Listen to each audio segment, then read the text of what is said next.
Gentlemen, ready to lag?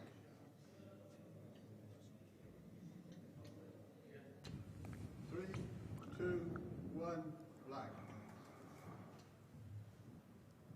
So the players are politely asked to lag, and Ben Davies wins the lag by some distance. And this is a winners round 2 game. It's the first game of the event so far for Scott Gillespie.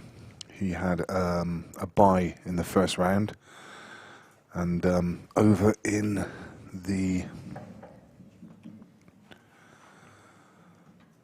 over the other side of the room is Ben Davies, the current IPA World Champion. So this tournament, as we knew it would as it goes on, is throwing up some fantastic draws, and this is one of them. And we've already seen lots and lots of drama already today. Mick Hill is across on the loser's side of the tournament, as is Darren Appleton, having conceded his game with well, they were pretty much rolls in for Mark Farnsworth, but even so, Darren would have just been very, very annoyed with his performance. He missed a couple of finishes. I think the clearance in the last frame, he was on a he was on in the middle of a fantastic clearance and then tweaked the black, which is very unlike him. He normally performs really well under pressure, but Darren Appleton will drop across to the loser's side, and it'll be a fresh day for him today. And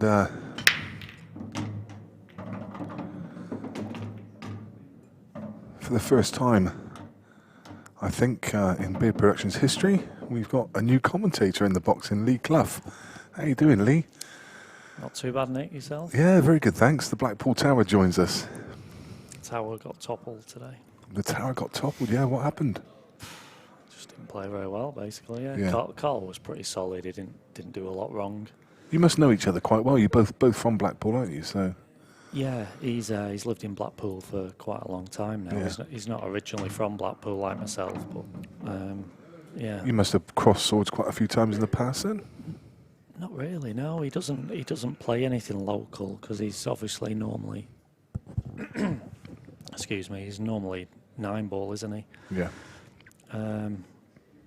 When he used to play 8-ball, he didn't live in Blackpool then. Oh, I see. Okay. Yeah, he lived in Radcliffe near Bury. Mm. So I didn't know him so well then.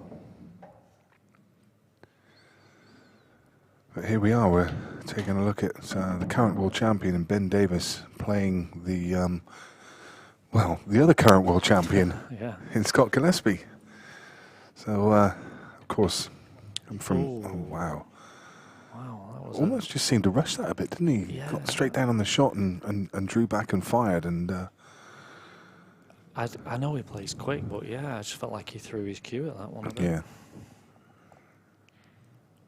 Didn't expect that.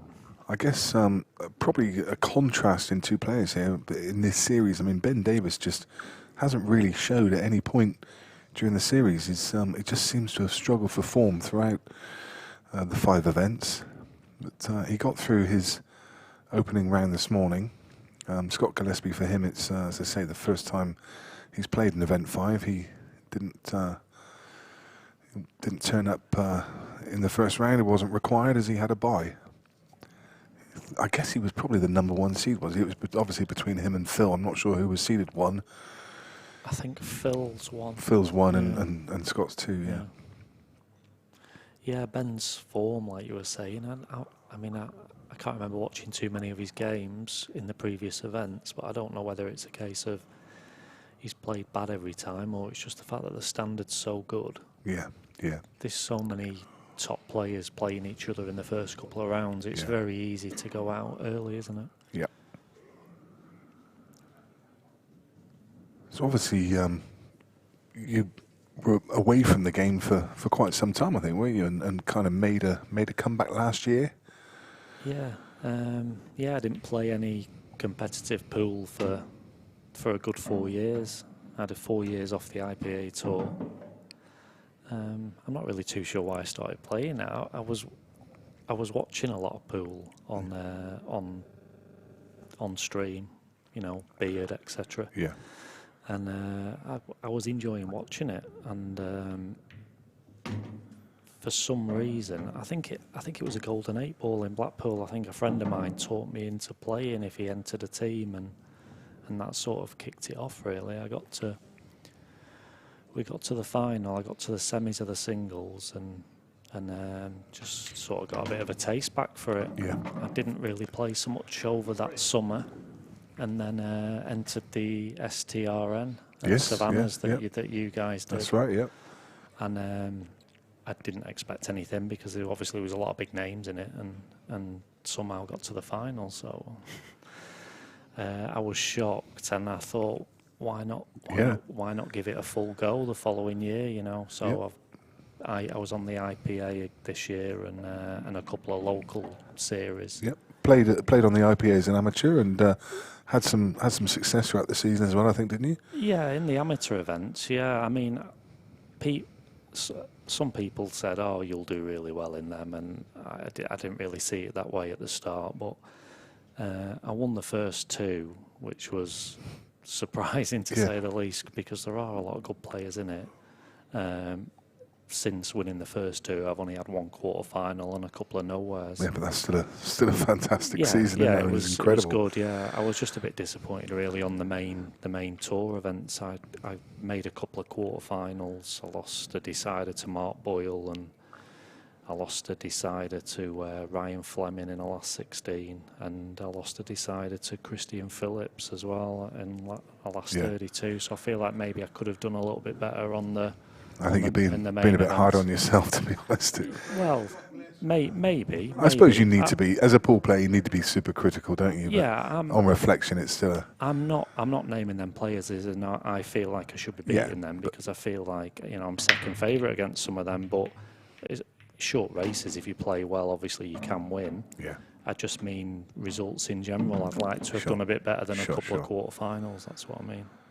And of course, you found yourself on another final table at the Bapdo. You were playing Nat Madden in the mixed. Well, against Ian Ali. I bombed out early in the singles, but it is a lottery. It's best of 5s throughout, so you know it's very short. You can't be hard on yourself if you get beat early. And we had a strong team, and we went out very early in the team as well, which was surprising. And the lad who Natalie was supposed to play with said he didn't fancy coming back that night to play, you know, because we'd been beat. So she asked me, and I said, "Yeah, go on then," and we ended up winning it. So. But that's the first time I've ever played mixed doubles. Well, meant to be. Good partnership, obviously. Well, yeah, obviously she's a strong player, Very strong, in women's pool. So I'd say there was no one better than her there out the women, as it proves she was winning the ladies singles again. I see she's here tonight. She's spectating over there somewhere, and she was watching the Appleton game. Yeah, she's. I think she's been to 2 or 3 of the weekends. You know, watching and socialising. Yeah.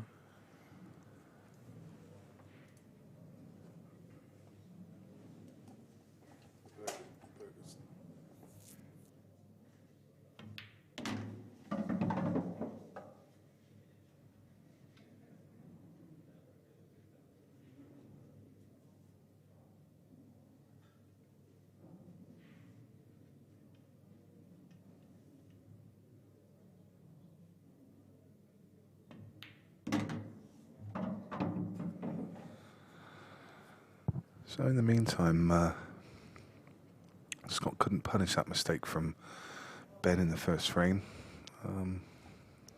Ben ran out and is currently 1-0. Scott at the table.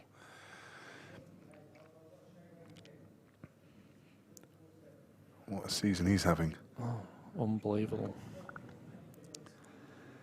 He's somebody who I'd say, I've always known he was a good player, but I just felt like he'd completely gone off the boil. Yeah. Liam and Mark seem to have, in Scottish pool, just seem to have gone past him, but he's put that to bed the last few months, hasn't he? He's been phenomenal. He says it's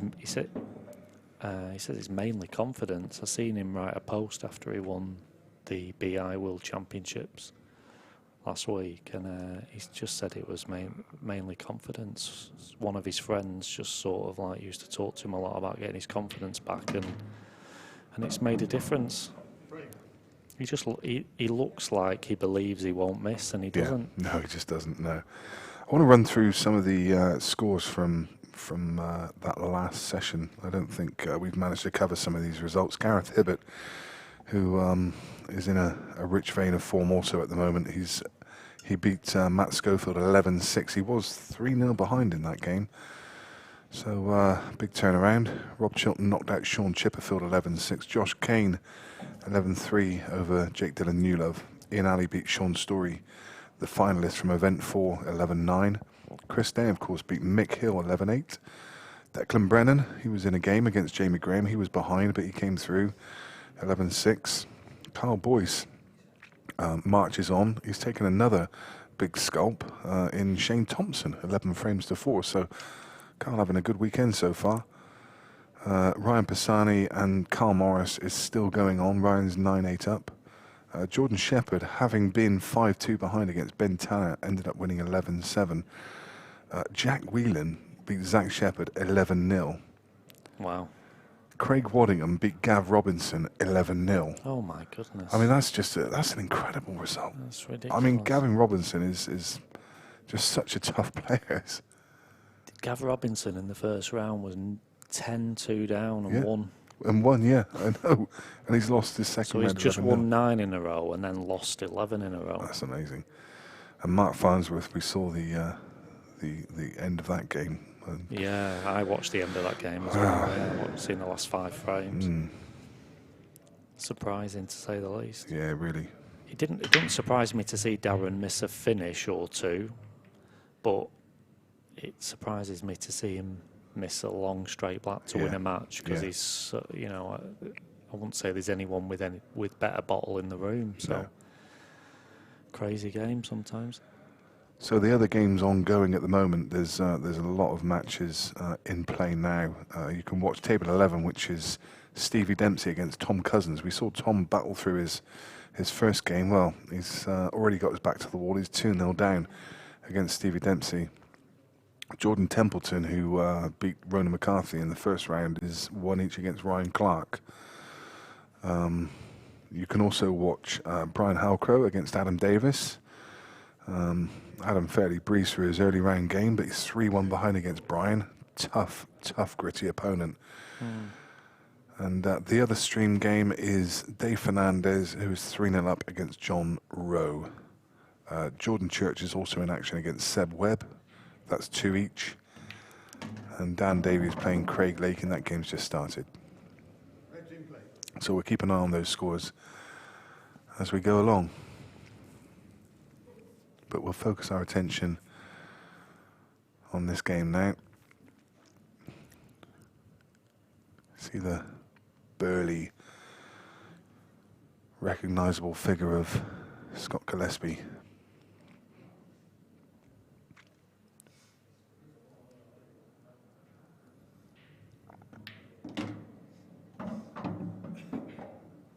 Fires that one into the pocket, but he's just maybe got across.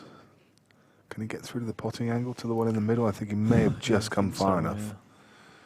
Yeah. I think that I'm not sure what his overall plan was, but I think the first shot he did just go a little bit too far from where he wanted. I'm presuming he was going to try and disturb this red near the yellow and black, but he didn't have the angle. He's going to try it now with some kind of audacious shot. Oh my goodness me. Turn that in. That's how well's that come out? That is ridiculous. I mean, fired it around the table, and I don't think it could have come out any better than that, could it? No, I don't think so. Well, maybe. He's only on 3 of the 4 reds. He's not on all 4. Yeah, and the black only goes into only 5 goes into pockets.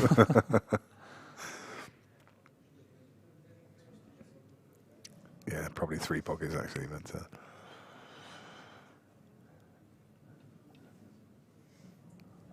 I guess. Yeah, he managed to just come back for the one by the black because he was on the one near the black. I thought he might go for that first, but I think he just had the wrong angle. He was just a touch too straight on it. Yeah, I think I'm thinking he'll play for the red over the pocket next, and then the ball in the middle of the table should get him on the black. It's got a nice angle here as well.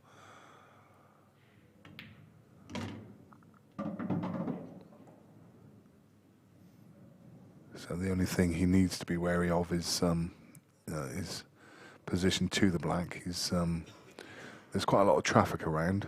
It still goes into a few pockets, but he just needs to make sure that he lands nicely on his last red. He could run down the right-hand side of the table and leave it to centre, or he could come across somewhere near the left-hand centre pocket and leave it to corner. So he's got options, but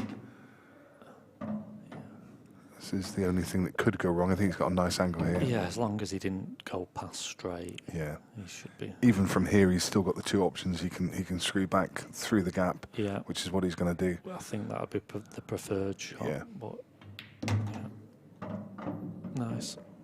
Well controlled. Tidy. Yeah. So this one to take against the serve and to go 2-1. Played some shot light, didn't he, coming round?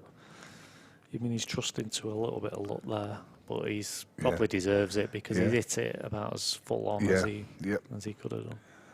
Yeah, couldn't have played it much better.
There you see the poster for your chance to win a Supreme Winner Pool table. Brand new, as supplied by our headline sponsor Supreme. And all you need to do is go across to the Players Pool Events Facebook group, and at the top you'll find the post is pinned and the instructions are on it. Like the post, share the post, and become a member of the group, which I'm sure most of you already are. And you will be in the draw to win yourself a brand new Supreme table.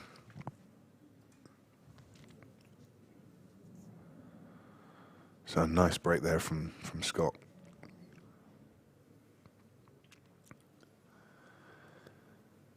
You think yellows would probably be the ball of choice, but he's got that problem with the yellow tied up nearest the left-hand centre. Yeah, it's still awkward. It is. This is where I find these guys why they're just that half a level above, you know, a few other players, because they just tend to take these out a bit more often when they are a bit awkward.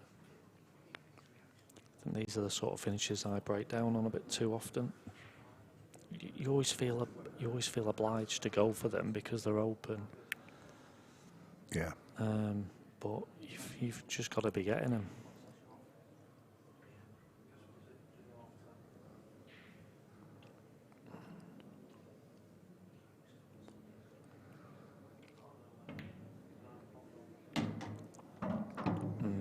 I don't think he meant to kiss that yellow. No. So now it'll be interesting to see whether he keeps going or. I'm wanting to see some some deliberate fouls. Some tactical shots. Some tactical fouls, Yeah. yeah. Because obviously the rules are new to everybody, and I probably didn't play them enough against opponents in the build-up to the tournament for more than one reason, and I never played any in my match, and as I remember, I can't really remember seeing any, and I don't know whether I missed them or the opportunities maybe weren't there, but Carl played a couple on me, and obviously if you play them at the right time, they can be frame winners. Yeah, yeah.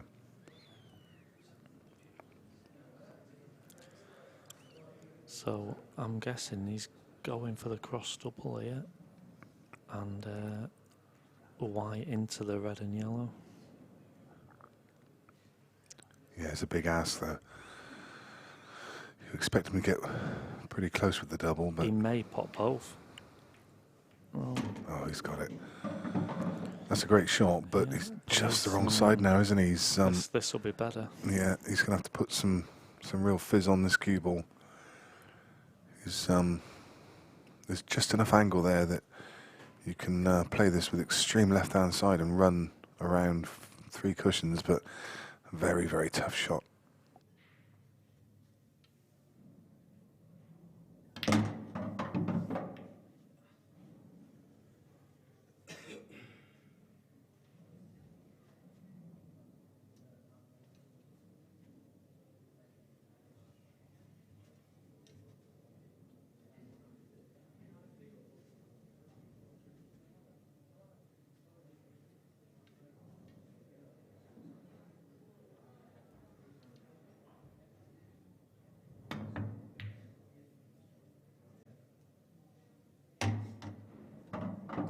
Well, we've seen some shots today already. There's another one. Scott did put his hand up Yeah, to apologise, but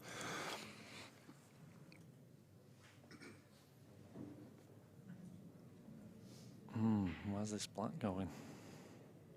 yeah, again, you said a minute ago that he's going to have to play a better shot. Well, he did. He got a bit lucky, but again, this is, well, I don't know. Has it even got a pocket? It's tally-ho. Well, it's not found a pocket. And it's left it very, very open now for Ben. Yeah. With 2 balls that are kind of covering each other at the bottom, I think. If he takes the bottom one first. And Yeah, he was on his slightly awkward ball straight away, so it's made it easy for him. But as we've seen in the first frame, you can't afford to be careless. there's still a chance this could go wrong, though. He's got to. He's going to kiss. I don't think he can't avoid kissing the. Yeah, I think Ben thought he was doubling that towards the middle, so he would have just left nothing worse than a half ball pot in the middle. But I said it could go wrong, and it very much has done. That couldn't have turned out much worse, to be honest. It's this needs trimming. yeah. Yeah. Wow, that's super thin.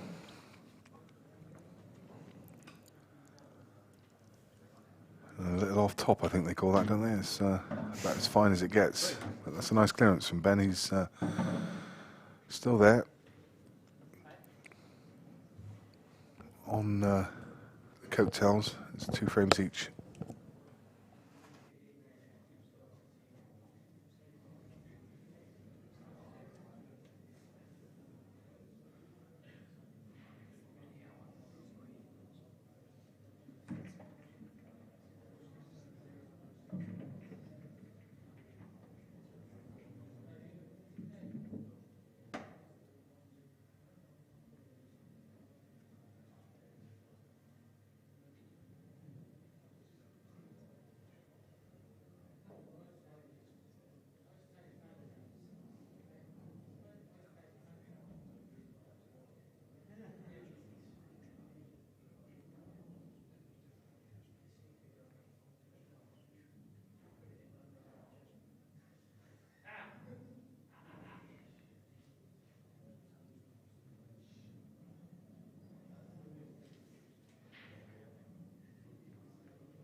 Fifth frame, Ben Davies to break. 2 frames all, time running.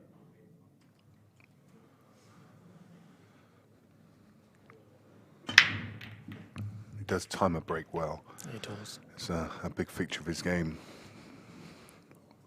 All the Welshmen seem to do, actually. Craig Marsh, another one who's got a big break. Sheppy's got a very effective break. It must be the way they train them down in Wales. Yeah.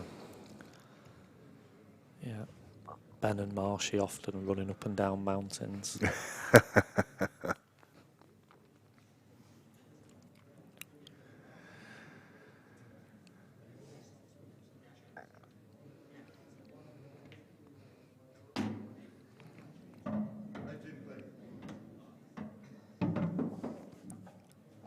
But it was a dry break. Which brings Scott to the table again with, and this is a feature of the shark rack. If you go dry, you tend to get punished. There's, tables normally go very open.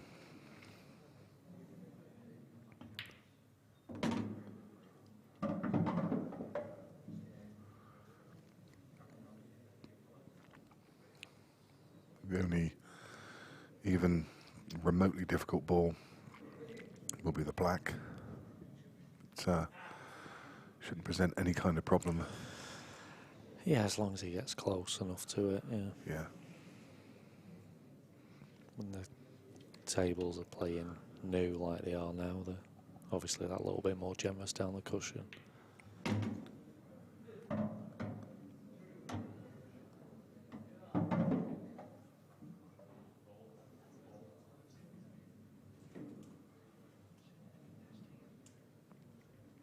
I think that's all. He's just got to be careful now, just to make sure he leaves the last ball with an angle, just to try and drop behind the black somewhere, and he's good.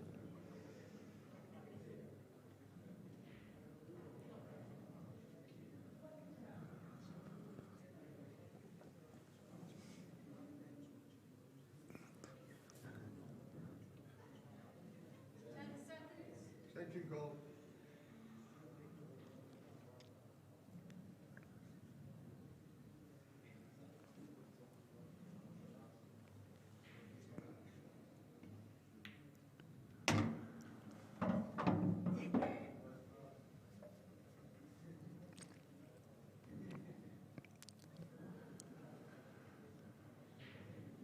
So yellow to bottom corner. You can just stand across. Yeah, probably the...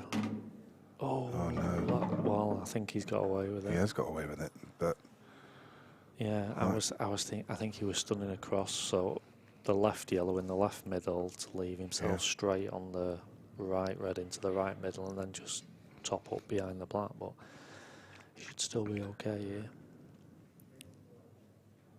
maybe not able to get quite as close to the black as he would have done. He should be okay as long as he doesn't play this shot badly. Yeah, that looks alright. Should just be able to just screw over, sort of. Be careful, don't risk going too close to the middle pocket. No. If he can get straight on it, he should be good. Oh, he had less angle than I thought. Yeah. Still needs cueing though.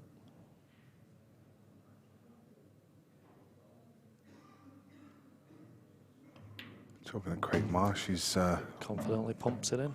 watching on at the back with Craig Wadingham, just stepping away now, but looking on with interest with his playing partner Ben Davies. I think they room together and travel a lot together.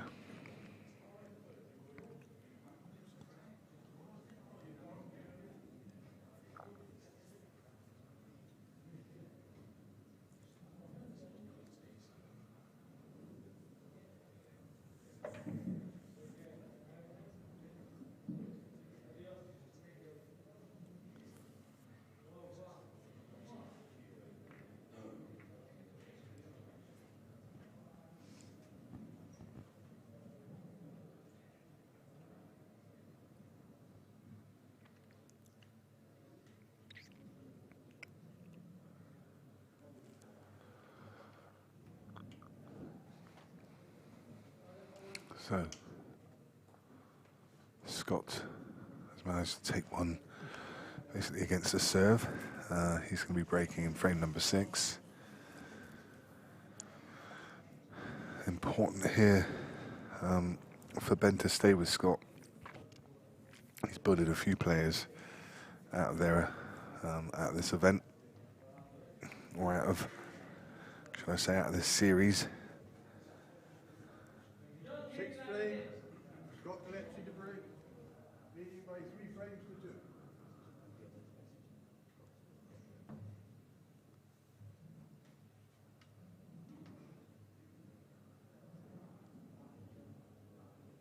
Talking of good breaks,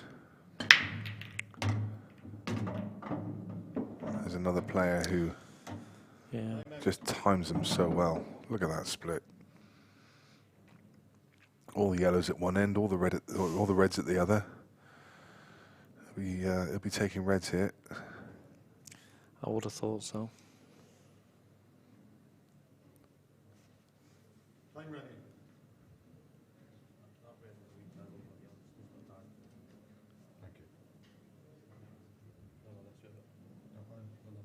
Oh my, what's happening here? I think he's saying it just the ref just brushed the ball and it just rolled off slightly, so Scott just asked for it to be moved back. I guess the ref didn't notice.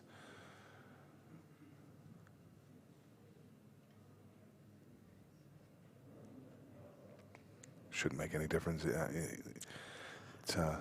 No, I think if anything, Scott had said you just moved it, Yeah, which probably just made it slightly better Slightly- for him, slightly so better he for him, wanted yeah. it moving back. yeah. I think as long as he just gets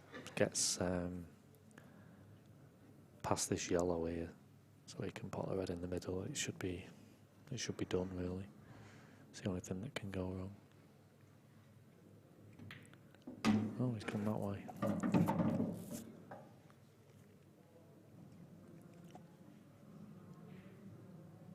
Just needs Yeah, few delicate shots now. just straight on the middle one, I suppose, and then Yeah. it's 4 stuns.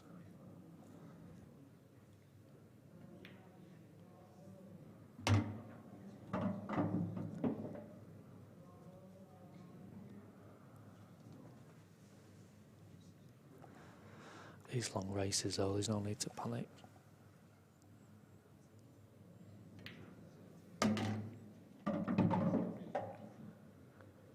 When does it start playing on your mind? I mean, when someone's just a couple frames ahead, you say don't panic, but I mean, obviously you think to yourself, well, it's just one dry break from them, and I can clear up and then break dish, and I'm back even. What point do you in a race to 11 when you're sort of 3 or 4 behind? Is it you're thinking, wow? Yeah, it can be about that many. It depends really on the score as well. I mean, if you're 5-2 down, it's obviously feel not like as you're there. dangerous as if you're 9-6 down. But today against Carl, when I was 7-4 down, I mean, I was worried then because he'd won 5 in a row. Yeah. I was struggling to put off the break.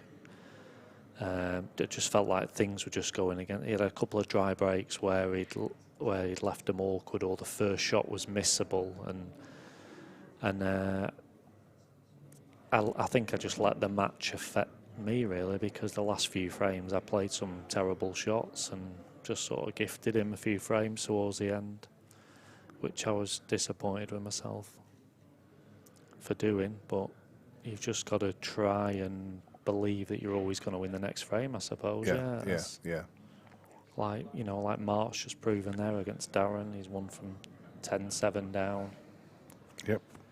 And Darren's had 3 chances in them last 4 frames. Yeah.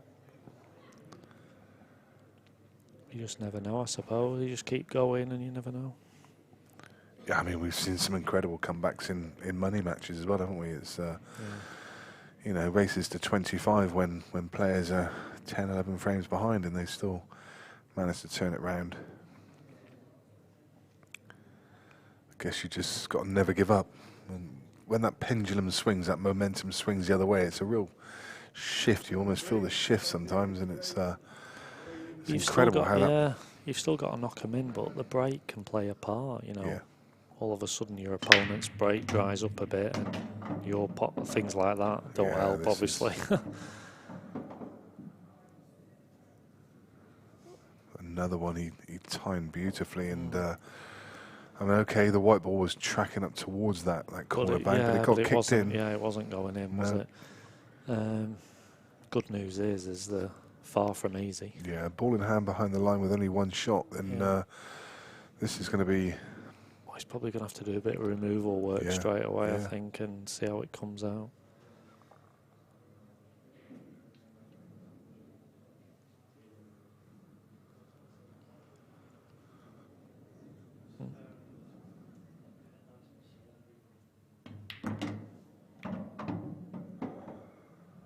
Is it the wrong ball there? Yeah.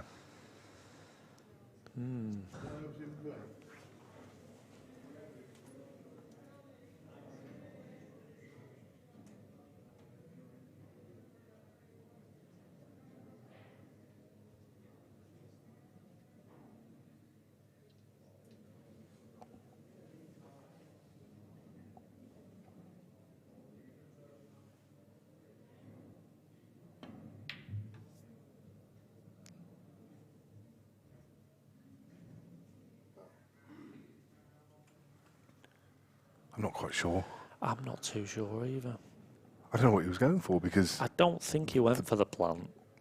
Well, no, but if he's gone for the double, the red's in the way of the pocket. Yeah, So I'm wondering if he's just concentrating solely on the white there. Maybe he's hoping the yellow would come off too and disturb this yellow red and leave a good white behind this yellow in the top. Yeah. Maybe. Yeah, it's just so unusual to see Scott Gillespie play any kind of safety shot. It's just it's just unheard of. Maybe that was just a bit too far. I think it was. for Yeah. him, Yeah. No, I think. But but he's got Ben thinking anyways. The reds are far from ideal.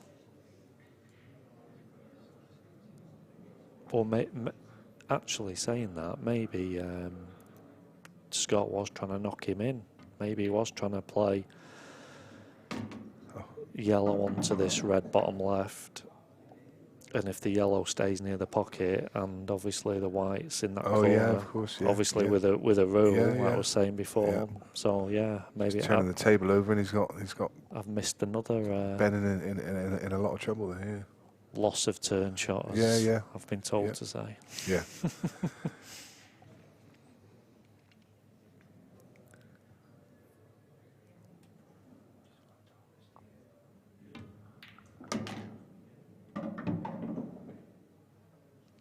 Ooh, he's nearly got that. I think he can manufacture a double here, can he? Yeah. Cross double's definitely on. If he wants to take it now. But still, the frame not without its problems. Still has a red ball tied up even if he makes this double. But if he makes a double, you kind of fancy him because he's got a couple of balls adjacent to that yellow and red where he can get it out. You heard the audible sort of sigh from Ben as he knew he'd missed that immediately. He was quite a margin away as well, wasn't he? He was quite a margin away. Didn't really threaten the pocket.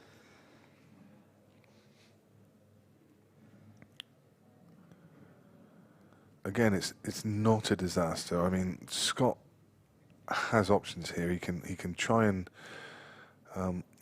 get into this yellow, but the problem is with the proximity of where the red is and the yellow. If he makes any kind of contact into the red, it's going to push it towards that left bag, which it's not straightforward. There you go. That's exactly what I meant. It's not straightforward that he's going to leave it on. No. It was dead set to run into that red. He might be able to. I don't know if it's possible or not. It's hard to tell from the TV screen whether he can. Maybe not. I was wondering whether he could sort of come off the yellow and knock the red in. Yeah.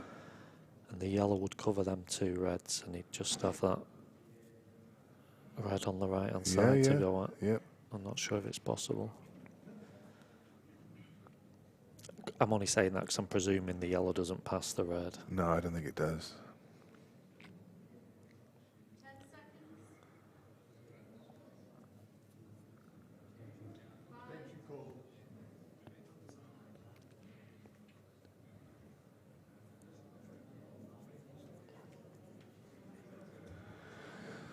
Having to give this one a lot of thought.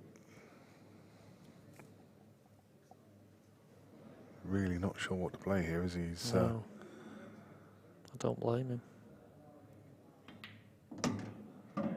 So maybe he is maybe going to try and force it. I don't think it does personally, but what he can do is probably take the pocket. Maybe he's just happy with the pocket. Yeah.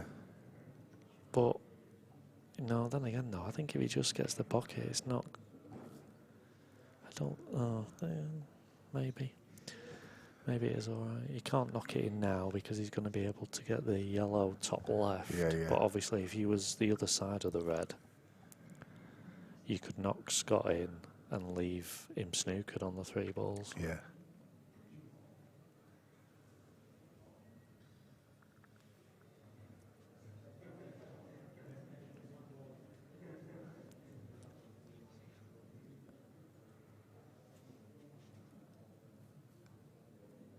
So maybe he's going to do that after this double. Yeah, shot. Unless he's going to play a skill shot. I think he's going to try and play a combo here. He could knock him in and get the white up behind that red. Unless he can, unless the black's covering them two, he might be happy with that. I think Ben Davies, being naturally such an attacking player, I think he's going to try and pop the red to middle and screw down and try and play the combination shot. And that's what he's played, but it's not worked out. Now, can he play just a glancing blow on the first red to push the other red onto the yellow and leave him snookered behind the first red? So he's just playing this ball, just the one closest to the yellow. I'm not sure.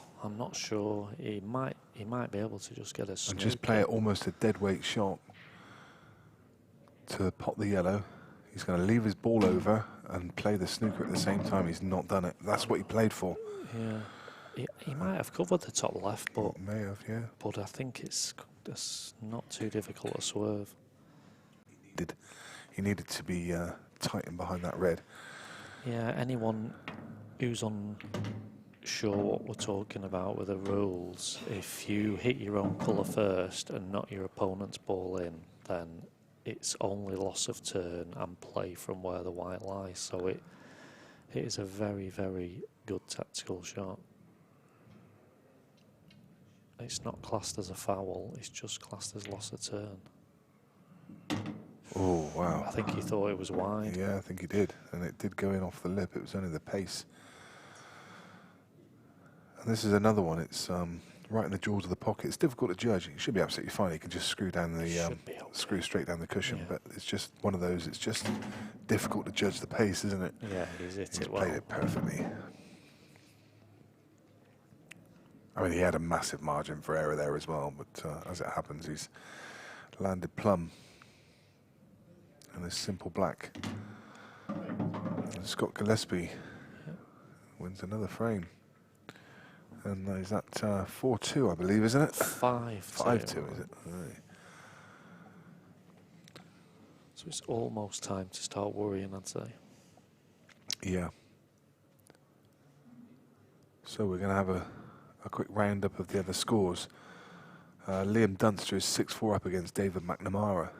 Toby Bolt 9-3 against Carl Sutton. That's a scoreline there. Toby Bolt, very good player, but Carl Sutton to be losing 9-3. Also 9-3. Andrew McKee is 9-3 up against John Chapman. Conor Donahue is through 11-5 against Christy Colefield. The two Irishmen facing off. Brian Halcrow is currently 8 frames to 1 up against Adam Davis. Goodness me. Well, we know Brian's capable. And there's a man who doesn't fear a game. He'll play anyone in a money match. I've seen advertising another money match coming up soon. Who's he playing? He's playing somebody. I'll have to think about that. But it was another one. I just think, Brian, you have no fear whatsoever. Just seems to play anyone. Yeah, he does play anybody. I can't remember. I saw it advertised. I'm sure someone will remind us, or it'll come to me. John McAllister 7-3 up against Cy Fitzsimmons. Clint Hansen 6-1 up against Phil Naylor. Oh, Cousins. It's Tom Cousins. Did he not just play him very recently? Maybe. Played a couple of maybe. weeks ago, I think. Talking about Tom Cousins, he's 3-all against Stevie Dempsey. Jordan Templeton 4-2 up against Ryan Clark. Gary Clark 7-1 up against Arthur Dad. Rich Toomey 7-3 up against Tony Halpin. Dave Fernandez 5-4 up against John Rowe. Jordan Church 5-4 up against Seb Webb.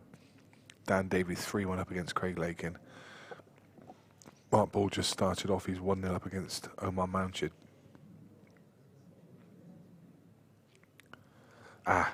Chris Coatsworth, thank you very much. He just messaged me, he's absolutely right. It's Shane Thompson. Brian's going to be playing Shane Thompson. Shane's I think Shane's travelling up there, yeah. That's right, yeah. Can't really go much further for a money match, can he? No, from the West Country, it's about as far as you can get while still staying in England.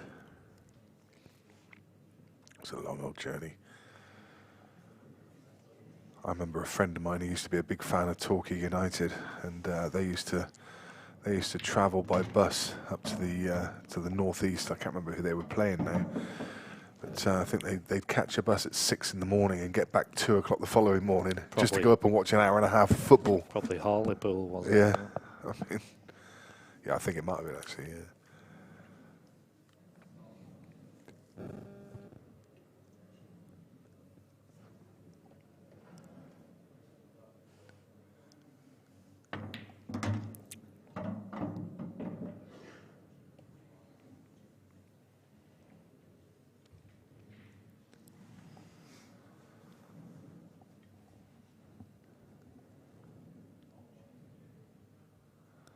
So another really good chance being carved out here by Scott. No real pressure on this shot. He can just drop it in pocket weight, natural shape on the ball. And as I say, no pressure, because if he misses it, then he's still got both bottom pockets covered. I'm not sure he's got that pocket covered, you know. I think he might have left a gap there. I think there's a gap just below. I'm not saying the finish is easy. No. Like, he may not even go for it, I wouldn't have thought. No, I mean, he's clearly got a very, very easy safety. Yeah. Well. Well. Look at that, he can't believe it himself, I say don't think. that, but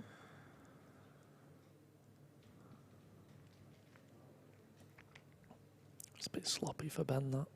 Really is. The thing was, playing that shot, I mean, even if he snookers Scott, it's a one cushion escape with the ball over the pocket. At this level, it's, you know, was it going to be good enough? Yeah, well, I agree with that, but if he had have potted one of these bottom two, he wouldn't have been on. He wouldn't have been on his next ball. So I think he was probably trying to leave him tight against the red, so he could only go top cushion. Now Scott's played himself into a bit of trouble now. Yeah. But, double whammy that really. He's missed the par and not this one in that was covering the pockets. So. Yeah. Oh, this looks tremendous. What a shot. And it is, that's phenomenal. What a shot. Brilliant. And just controlled it so well as well. Played at a lovely pace. Now this is pretty tough now, because Scott needs to get fairly straight on that black. He doesn't want to get over to the rail. The middle bag looms wide. He won't go anywhere near that. But, he probably wants to play in the gap between the yellow and red. This was always going to be the problem. Oh my goodness! I think he might have he's jawed knuckled himself. He has. I think he has. That was always going to be the problem, though, wasn't it? I mean, what I was saying was he needed to find a target between the two reds. Yeah. And anywhere, if he could have found the middle spot between those, he was almost perfect. Just needed to take his medicine. But as it is, I do think that's probably where he was aiming, but you know, you don't have to be too far out on striking it to end up there. Yeah, of course. It's a difficult shot. And look at that.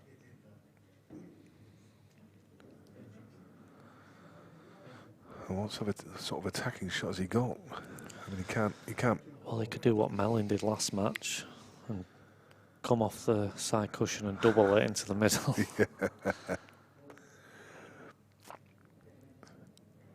Well, maybe he thinks he can just get a bit of side, but oh no, he's. No, he went oh, for it. I don't know what he's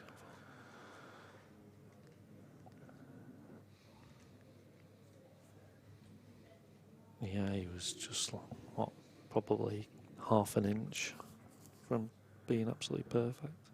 Two players who I think I'm right in saying are both in the losers section, just to the left of your screen there. A couple of good mates in Matt Schofield on the left and Matt Brearley on the right.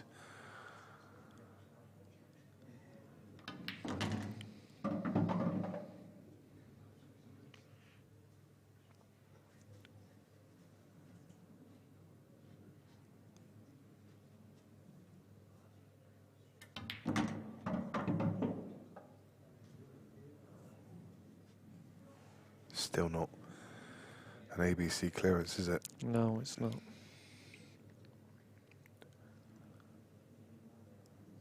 Still almost wonder if there's any value in laying a snooker. I mean, it's... These guys don't like to do that. No, they do really don't. It's a bit loose, Ben, tonight. Again, he's far from perfect.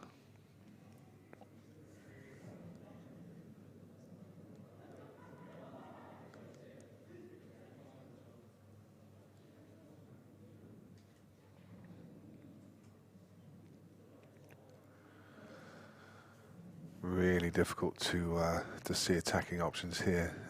A slightly more defensive player would play the fairly simple snooker, but it's just not really in Ben's repertoire. He's very rarely takes a defensive option. Yeah.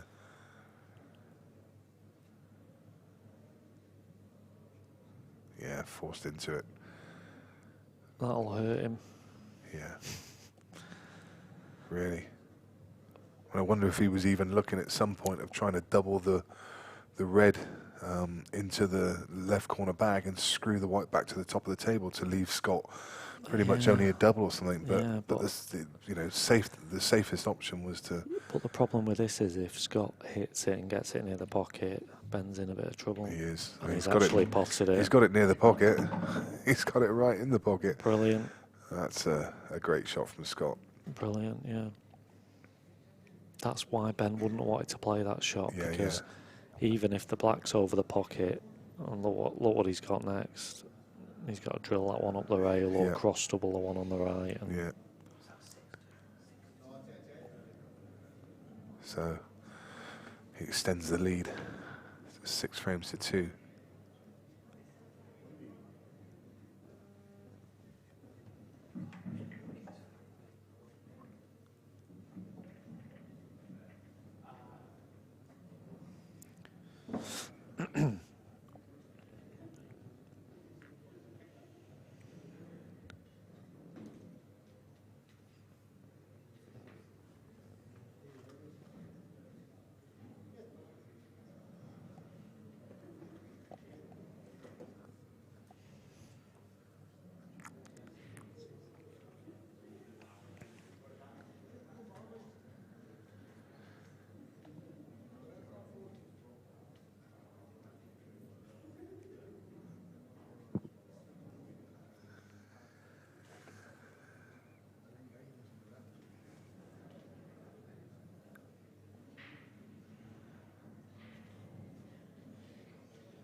Nice to see that Lewis Healy watching the game from the back. Oh no, that's disgusting. Ben has absolutely crunched him. I think he's actually given it a little bit more. The white's jumped in the air. It was safe in the middle of bulk, and it's been kicked a couple of times and gone in the corner. I was just saying, one of the viewers, Lewis Healy posted a picture of himself watching the pool, lying in the bath. In the bath. Knowing my luck, the telly would slip in.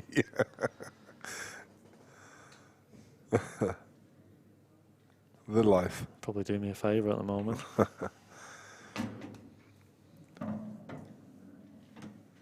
Well, these really couldn't be any easier, could they, as well? No. It's like, That's horrible. when it's going against you, it's going against you.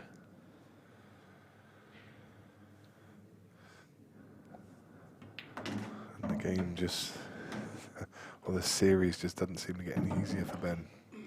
No. Fair to say that he has struggled since he won the world championship. Maybe carrying the burden of being world champion is weighing heavily on his shoulders. It's, Yeah, he might be praying for January the 1st. Yeah. I'm not too sure of his exact record, but I think it was the same with Marshy as well. I think Marshy had a bad year after he won the world. Yep.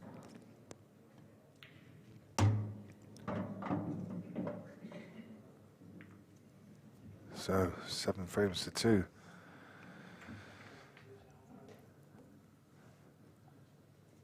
Not getting any easier for Ben.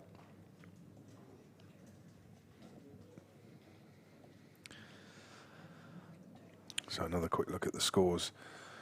Brian Halker now 9 frames to 2 up against Adam Davies. Amazing. Liam Dunster 7-5 against David McNamara. Toby Bolton 9-5 against Carl Sutton. Clint Ianson 7-2 against Phil Naylor. Tom Cousins 4 each with Stevie Dempsey.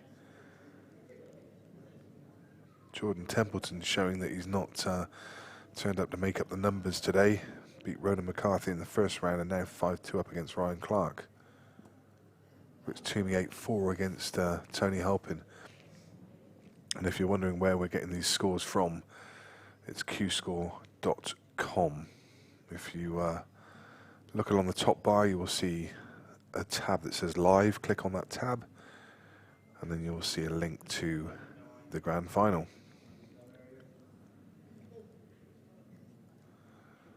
You can watch all of the scores along with us.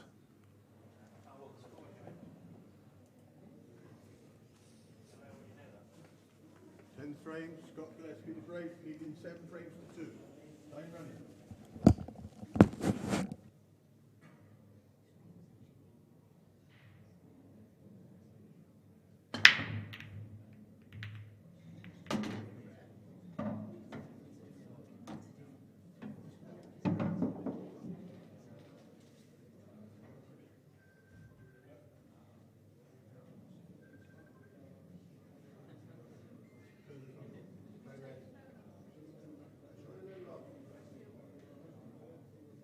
I must owe him money.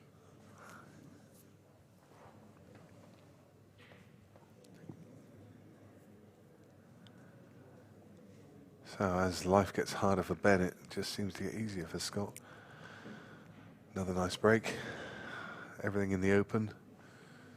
I even think that this red will pass rail side. The one nearest the left pocket. Doesn't have to go reds. Yellows are equally as attractive. All have a pocket.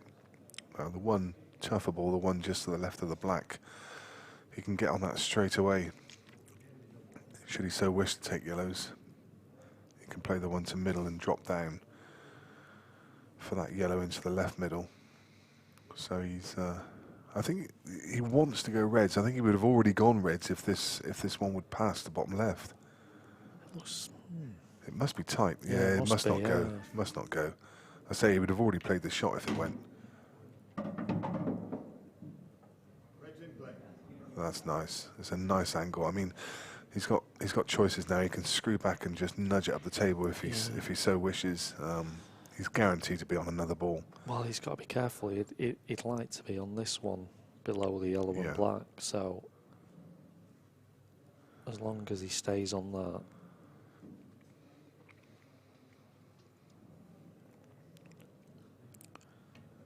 Yeah, he's not. Obviously, he's not risking. Yeah, he's confident that he's going to knock that down the right. Yeah, he's not tried to compromise the play. If the yellow wasn't there, I think he would have played that shot, but I don't think he could have screwed back into it and moved it and stayed on that red.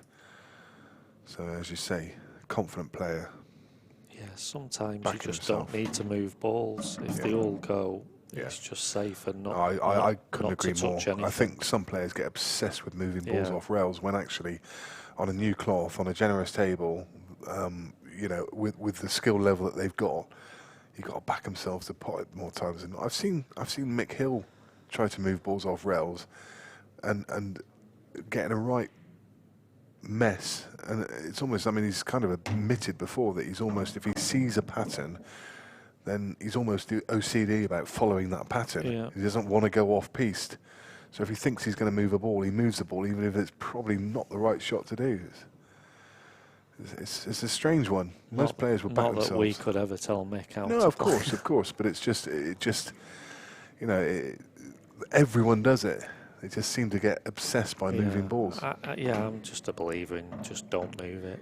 If you don't, unlike, obviously, if he's got a ball over the pocket that he can't fail to be on, once he kicks it out, then yeah, you know, it's obviously only going to make the finish easier. But if he felt like he didn't quite have the right angle, or he wasn't 100% certain being on the ball next, then you've just got to leave it there.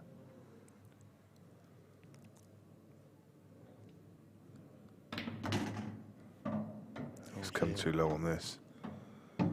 He's misjudged that badly. I think he thought he was going to be high on it, and he's ended up below it. Yeah, by quite some margin as well. It will go to top left, but that is... Do you think it will? I'm not sure. I think it passes. Well, maybe wrong. It might be looking at the double top right here. I think the yellow's stopping the cross double.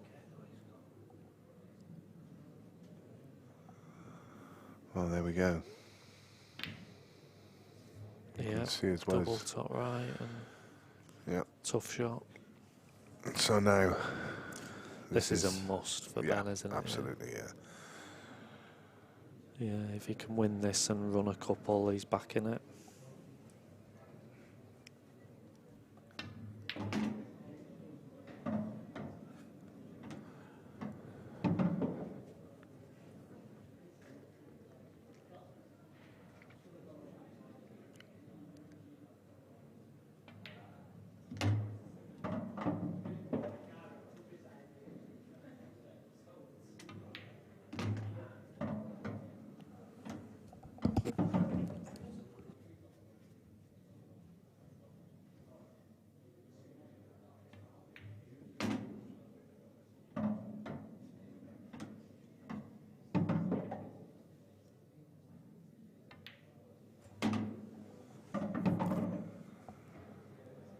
So Ben making light work of these.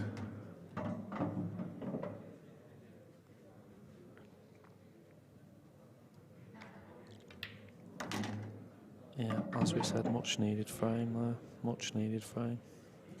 7-3, and the break is with him, so just needs to take every opportunity now. He needs a break like last one without the kick tin off. That's what he needs.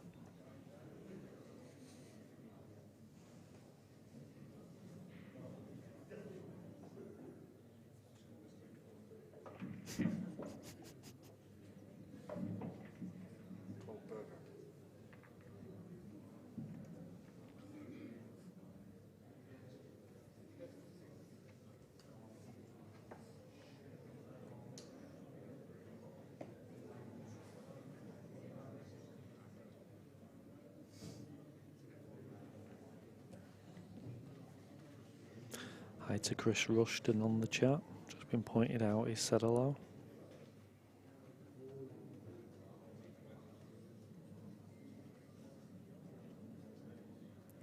Maybe see you again at the IPA Worlds in February, maybe?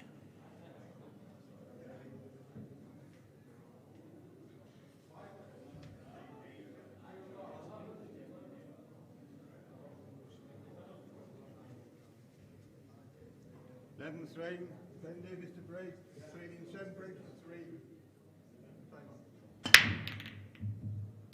3. No. Wow.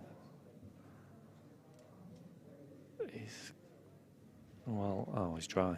It's not as bad.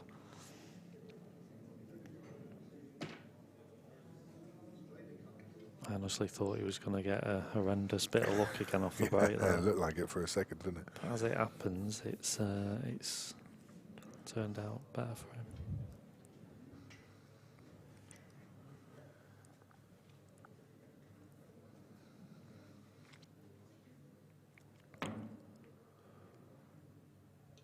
Wow. Thought when it got to halfway point, I thought it was going to be pretty close. But it's a great effort. So Ben's opener is going to be the one closest to the cue ball, playing it to middle bag.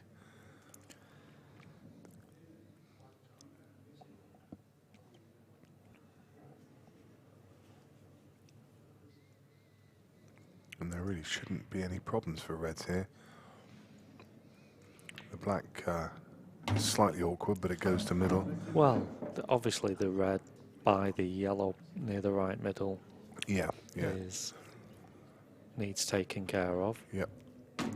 That's made it a bit easier now. Yeah. So you can get position on that from the one at the top right now. Let's just say that. Here we go, Ronnie. Stop it, Ronnie. Play that one left-handed. So he's just got to take care of position on that. If he gets good on that red, then I might even try and land on it now. No. I'm sure he'll be fine.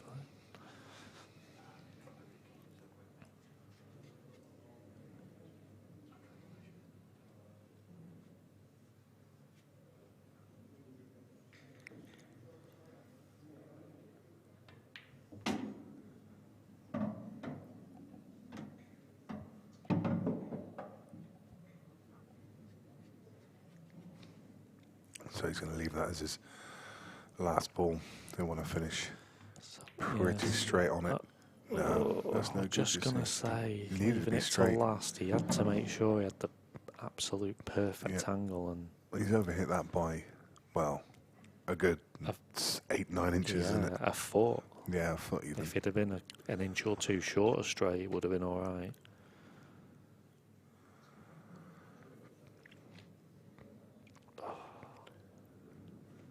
Just struggling.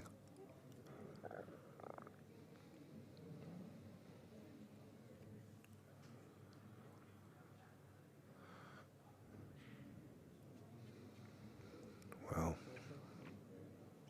I wonder if he can pot it to bottom corner and hold. So play white into cushion and then hold on the red in the back of the red. The back of the yellow that's just above the black ball. I'm not sure. Well, I think he is looking at that. That's two, yeah. Oh wow. Maybe he just couldn't hold at all, but you felt like he could almost play that to bottom right. I'm very surprised that he's tried to play it off the yellow. And now he's in all sorts of bother. He's in a world of pain here. Yeah.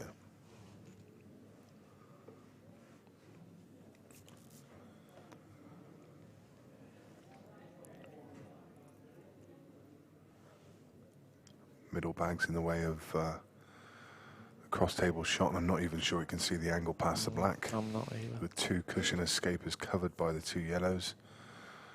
He's going to go top cushion with loads of right hand side and try and banana the ball. No, he's not. Oh, there was just. I thought for 1 second that he was going to try and dig into it and go top rail and try and banana the ball back around, but you could just see around the back of that yellow. Does he snooker it? Yeah. Snookers, I think, bring the two awkward yellows out. Two yellows out into play and hold behind the black. Absolutely the right shot again.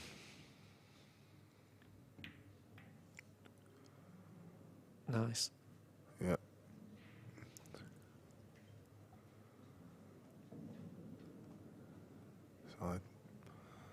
So I think it's quite likely that This will be Ben's last shot of the frame unless he pots it.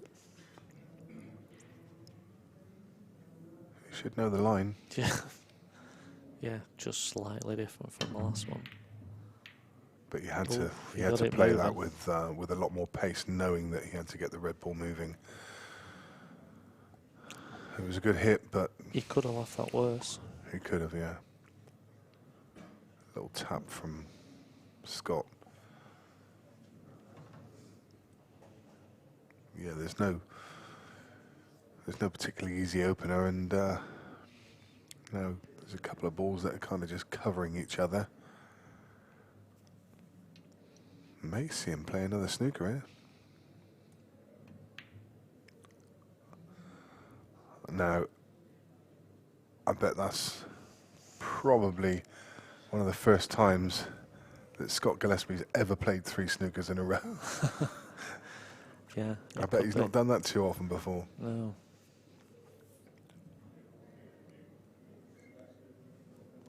Needs must, I presume. Yeah. Like I said, Ben just left it slightly awkward. But the more goes you give him, the more chance he's got of knocking it in. Oh, not even hitting it. Oh, here we go. No, it's still a foul. Oh, you're right, yeah. Forgot about that rule. Yeah, no totals, so has to hit a cushion, has to make a legal shot. So it's foul, ball in hand, anywhere on the table.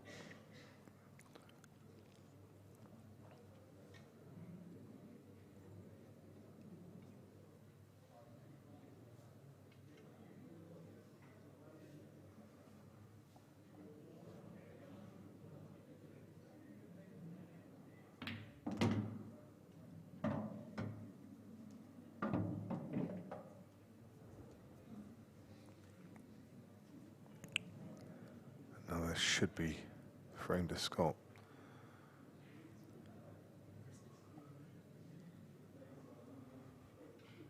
This match has been on the slower side for 2 players who are very attacking.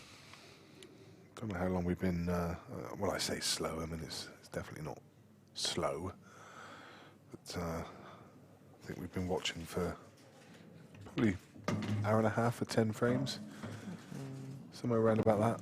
I don't think it's quite that long, is it?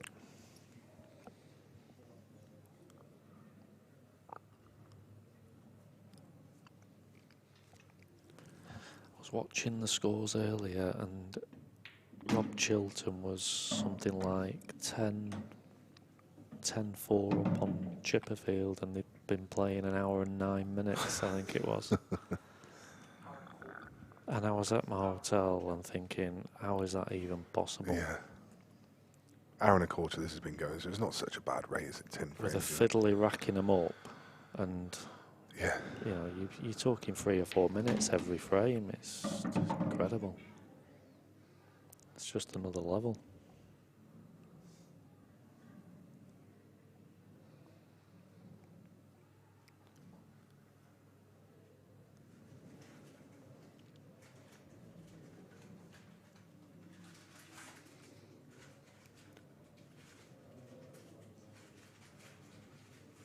I think Scott would like to have cleared this ball at this end of the table first, so he's not come far enough across the table, so he's just looking now at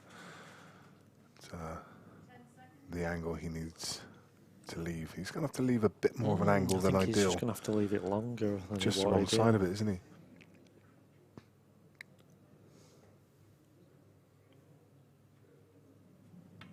Yeah, you can see he was just an inch the wrong side, weren't he? So It's just another one of those, isn't it? Sometimes you just got to take your medicine, and yeah. he's backed himself to pot it down the rail. He knows he should pot this, but it's just human nature. You want to be as easy as possible on every shot.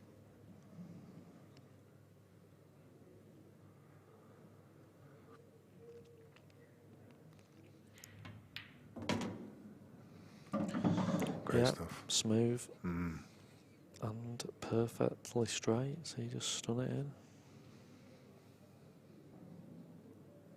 The simplest of finishes to take a 5-frame lead and go out 8 frames to 3, requiring 3 more.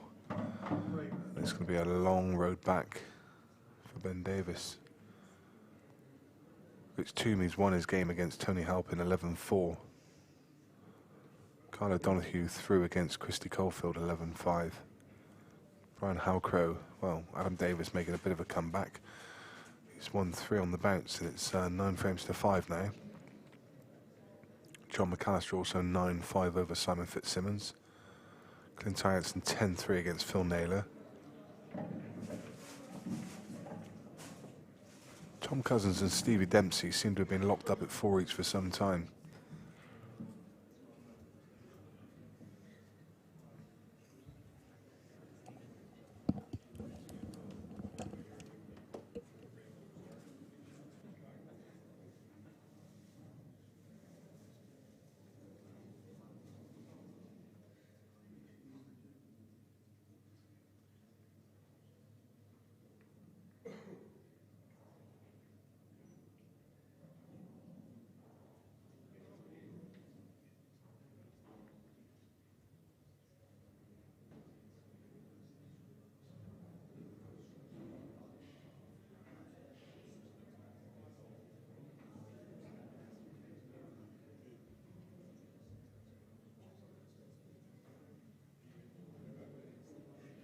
Frames, Scott Gillespie to break, leading by 8 frames to 3. Time up.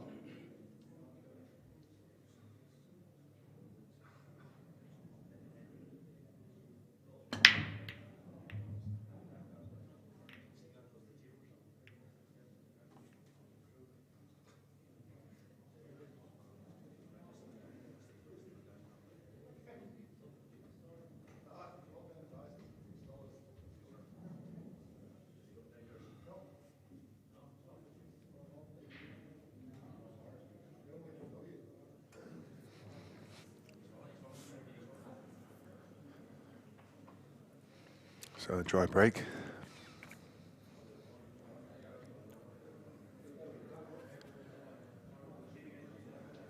And a chance for Ben again.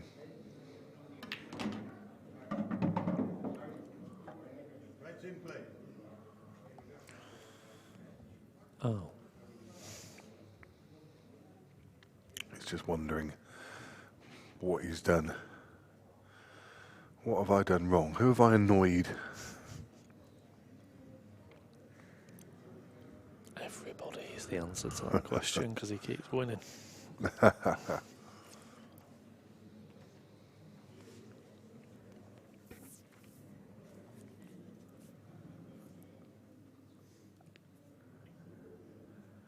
Now he's going to need to find some kind of combination shot, some kind of skill. Probably red onto yellow to pop both, but that is for later in the frame. Needs to pop this and get on the next red first, and well, you're going to see the combo right now, I think. Again, probably wanted to be just a touch straighter so he could hold for the one in the opposite corner pocket.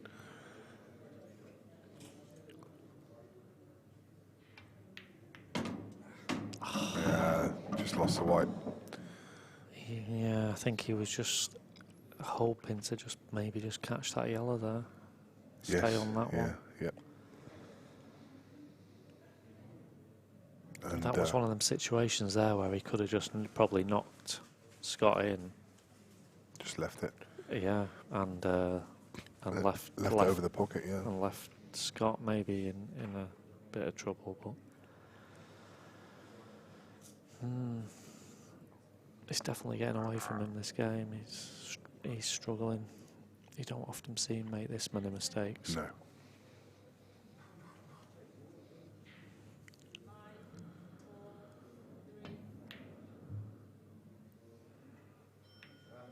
Had to play a double.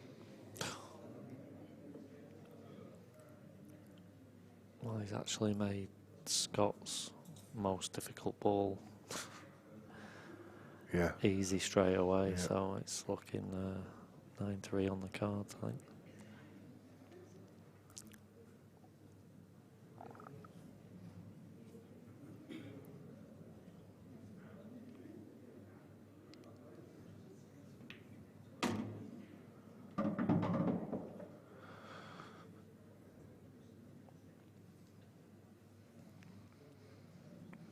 Another fairly ABC clearance on this now to go 9 frames to 3 ahead. It's difficult to see any way back into this game now for Ben. Yeah, it is.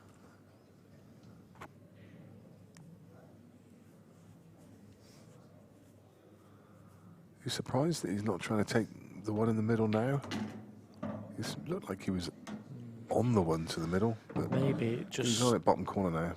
maybe on this screen, maybe it just looked a bit easier than it was, maybe. Yeah, yep. That's a fair comment. Sometimes it can be a bit deceiving, I've noticed.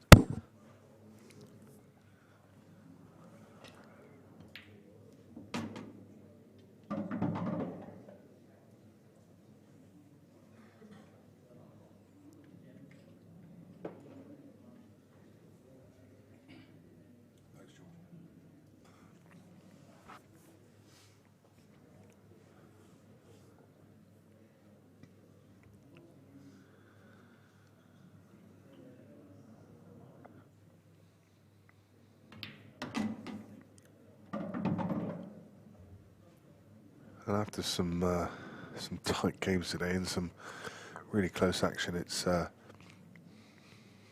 know, by nobody's fault. It's almost a anticlimax just to see this such a one-sided game and someone of Ben's stature just struggling a bit to find form. I definitely expected this to be close. Yeah.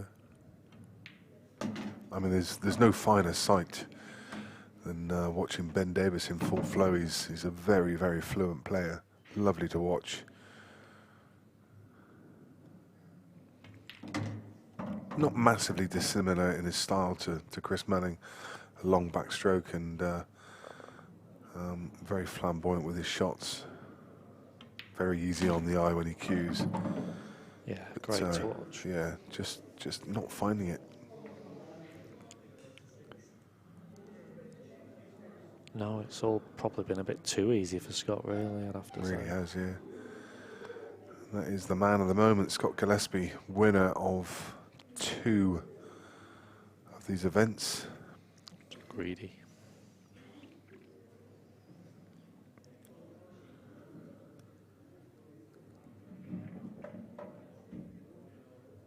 He beat Liam Dunster in the final of event 1 and beat Sean Story in the final of event 4. Sandwiched between him was 2 wins from the farmer Phil Harrison in events 2 and 4. And I think people said at the start of the event that there's no one person would win 2. They were right. 2 people won 2. Yeah, incredible. And Liam Dunster getting to 2 finals as well. It's no mean feat.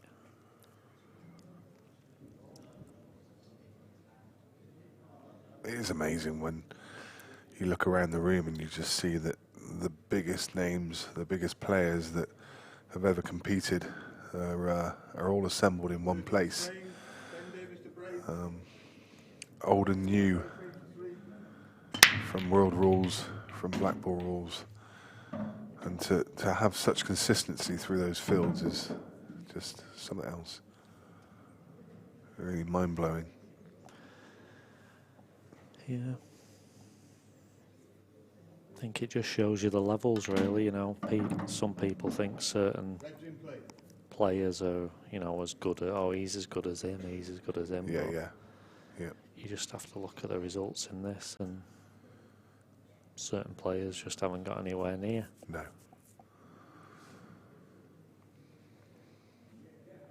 I mean, people say that, you know, Mick Hill's underachieved, but he got to a final, got to a semi-final, Yeah. definitely not underachieved, but No, at the I same think- time, you know, the money he's gone for in the Calcutta, plus the prices that he is at the bookmaker, you'd almost think the guy's a given before the thing starts. But Calcutta's crazy in my opinion. I just can't believe he's gone for that as much as he's gone this time. Yeah.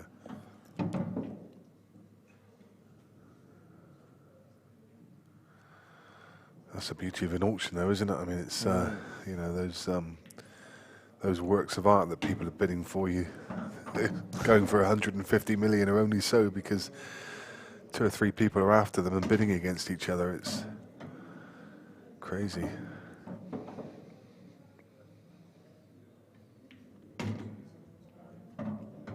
This is better from Ben.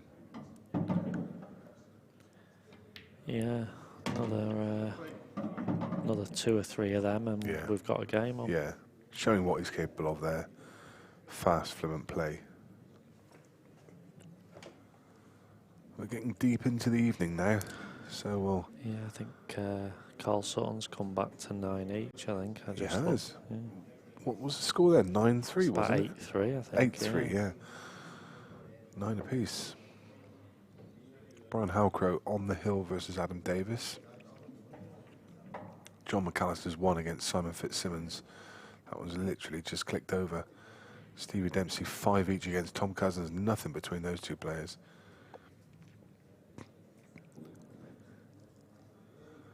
I guess the only surprise there is for 2 players who are fairly quick, they've only played 10 frames.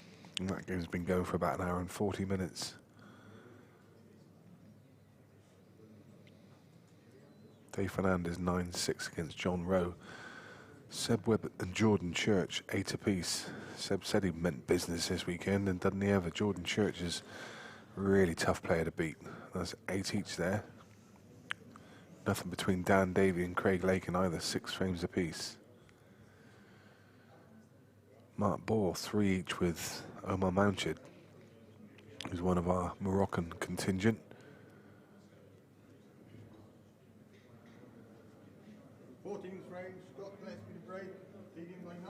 Gary Clark beat Arfan Dad, and Rich Toomey beat Tony Halpin. And Omar Mounchid has just gone 4-3 up against Mark Boyle. Oh. Wow. Another super chance for Ben. Is that a little tight, Turner? Yeah. Of course, only 1 shot, but the advantage here is he can place that ball wherever he wants. And what he'll be doing is looking at playing this yellow into the one that's closest to the cue ball and trying to break everything out, which he does with success. And yeah, he won't be hanging about again, I don't think. No. You can put the timer on this one if you want. I'm gonna say there's about 45 seconds left in this frame.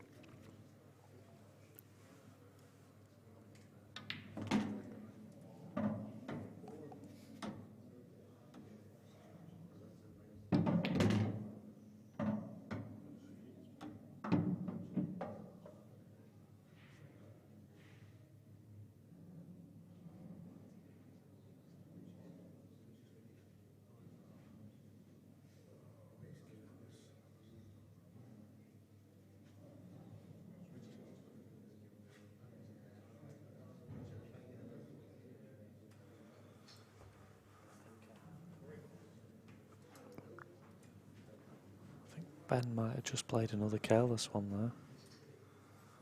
Can't quite get through to this. Possibly, but because he looks like he's very straight, he obviously would have wanted to come down the table to get close to one of these 2. He's playing cushion first, is he?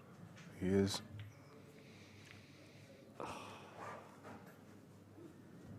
Well, it was nearly good, but unfortunately he's brought Scott's one of Scott's bad balls out. Yeah, when it rains, it pours.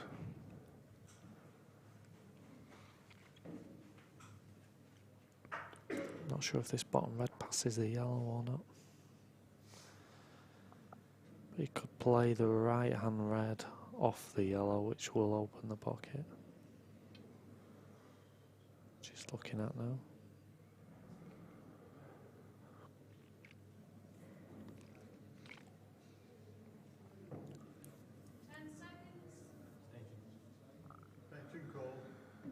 he was down on the shot and he could have carried it through, but quite rightly, as soon as the referee, if you've just got down on your shot, as soon as the referee calls 10 seconds, then you know you're probably going to be on your backstroke when she starts giving you the 5, 4, 3, 2, 1. I mean, Lee, you're a more methodical player but when you play, I mean, you if you're on the clock, we saw you on the stream in the last event, and quite often you're quite tight to the 45 seconds when you play your shot. Yeah. Hearing that referee in your ear, can you just shut that out, or is it there? Does it ever put you off? I think it depends how easy the shot is, really. I think if you've got a really tough shot, then it probably just increase the pressure slightly. Yeah. Knowing you've got to pull the trigger, and Yeah. you can hear that voice saying 3, 2, And I think if it's a simple enough shot, it's not so bad. Yeah.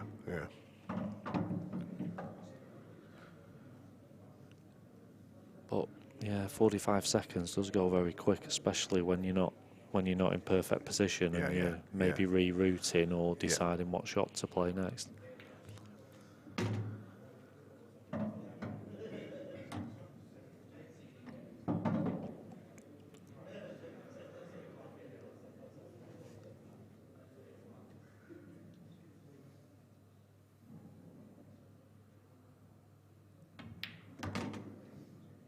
That's nice.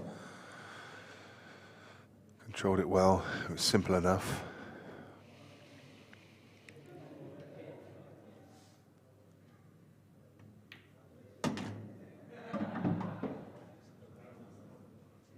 And Scott, well, he's not had to do too much out of the ordinary. He's never really been under any pressure. Too many mistakes from Ben.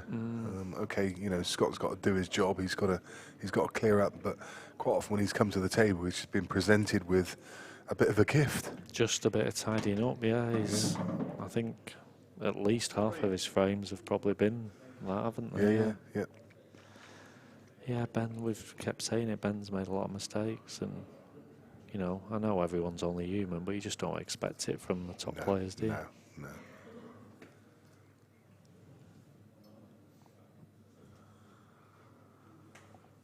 So it's not often that it's happened throughout this series. In fact, I'm not even sure if it's happened at all where we have 2 world champions facing off. I don't think Mick Hill has played Ben Davies. I don't know if either of them have played Liam Dunster, because he would have been the reigning world champion in BI. Yeah. Scott's just taken that crown from him. Liam had a good run again, actually. I think, didn't he? He got to the semi-finals. Looked like he might be retaining his title, but it was Scott who was the victor. That's a hard little event to win, and it's short races, I think. Is it races to 5? I think it's just 5 until the semi-finals. Yeah. And then it really only goes like 6 or 7 then. So but the tough. Yeah, the quarter-final lineup was high standard. Really was. Yeah, Jordan Shepherd was in there. Liam Dunster was there. Scott. Jimmy Carney, yeah. 15th frame, Ben Davies to break, trailing by 10 frames to 4. Time running. Well, I think Jordan actually played Scott in the quarter-final. Yeah, I watched that game actually. Yeah. And I think he would have walked away disappointed not to win that game. I think he had some chances from what I can remember. It's a bit hazy now, but yeah. Scott was pretty solid, like he has been. But yeah, if I remember right, I think Jordan had a really good chance to go 4 each. Yeah, I think so.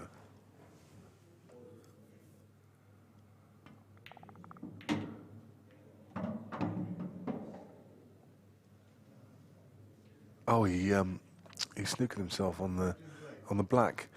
He just had to play a yellow and just roll like an inch forward, and I think he snookered himself on the black. If I remember rightly. Yeah, I can't think of the shot. No.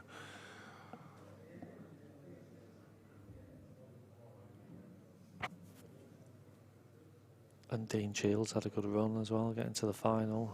It's probably a surprise to a lot of people, but he's a solid player. I believe he's going pro IPA next year.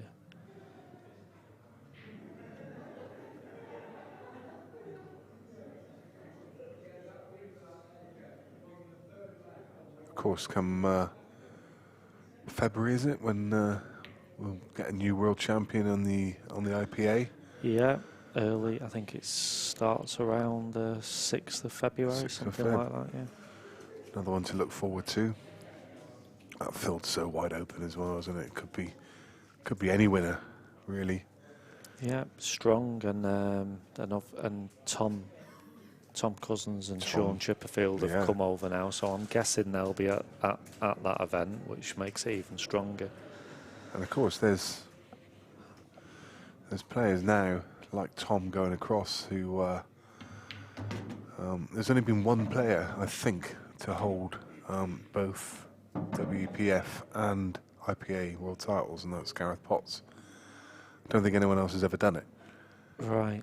So obviously Tom's got a reasonable chance now. He's gone across to IPA. So. More than reasonable. Yeah. That was a great shot from Scott there. It's come out really nice.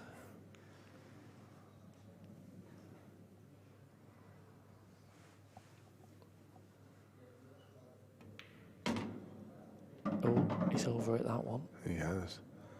And he was just judging the line, wasn't he? He was just making sure he missed the yellow, glanced past the red.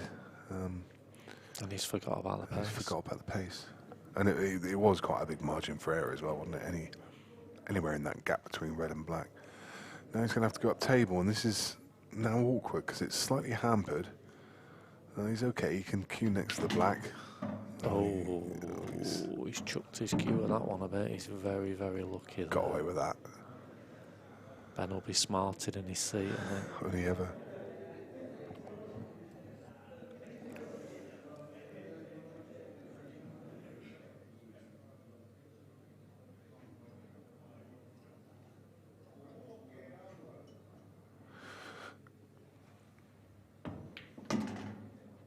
Oops, blimey. Well, it's just one of those. They shouldn't go off in the middle to that at that kind of sharp angle, but they do, don't they? He can't do no wrong at the moment. No, Scott, I know. He's just none. He's relentless. And even then, it looked like he was just overrun it, but it's just landed perfect. And even another one there. Glances red, and I think he's fine. Saying that, I wouldn't expect him to miss it, but he's left it about as awkward as he could have done. Yeah.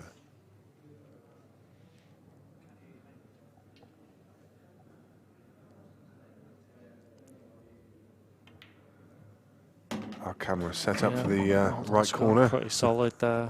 Too many mistakes from Ben. Definitely was. Yeah, for sure. But Scott strides through. It'll be a dog's chance for Ben. He'll be back in tomorrow morning on the losers section. As were you, back in action at 9 o'clock tomorrow morning? No, because my opponent didn't come. Yeah, it was a forfeit in the first round. So you get a lion? Yeah, I'm not until 12. Lovely. Days. Oh, perfect. Lee, it's been a pleasure. Thanks very much for a stint on commentary. Thanks, really mate. good. We're going to grab hold of Scott Gillespie and get him into the comms box. But in respect of the action, that is the last of the action for today. We will be back on stream from 10:30 tomorrow morning with the losers round. Round one, actually. So stick around for 5 minutes. We'll be with Scott Gillespie. But from the action, we'll see you again tomorrow morning.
So good evening and welcome back again. I'm joined by the victor of that match, Scott Gillespie.